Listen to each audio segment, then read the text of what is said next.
আগামী 23শে নভেম্বর Chapainawabganj chamber of commerce and ইন্ডাস্ট্রির দ্বিবার্ষিক নির্বাচনের সংস্কারের লক্ষ্যে সৎ ও যোগ্য নেতৃত্ব প্রতিষ্ঠাই আমাদের অঙ্গীকার। এই স্লোগানকে সামনে রেখে সম্মিলিত ব্যবসায়ী পরিষদের ব্যানারে হারুন আনোয়ার তরিকুল মোল্লা প্যানেলের জোর প্রচারণা চালানো হয়েছে।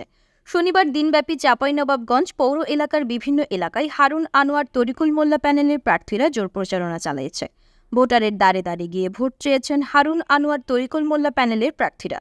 ভোটারের দ্বারে দ্বারে গিয়ে চাঁপাইনবাবগঞ্জ চেম্বারকে দুর্নীতিমুক্ত ও সৎ আদর্শ প্রার্থীদেরকে নির্বাচিত করা, একক স্বেচ্ছাচারিতা, পরিবারতন্ত্র, পেশি শক্তিমুক্ত চেম্বারের পরিষদ গঠন, যোগ্য নেতৃত্ব প্রতিষ্ঠার দাবি জানিয়েছেন।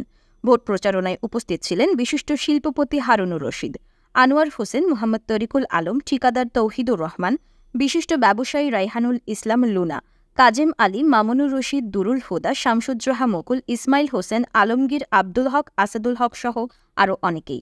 চেম্বার সূত্রে জানা গেছে, সাধারণ গ্রুপে মোট ভোটার রয়েছেন 1276 জন এবং সহযোগী গ্রুপে ভোটার রয়েছেন 173 জন। আগামী 23শে নভেম্বর চেম্বারের নির্বাচন অনুষ্ঠিত হবে।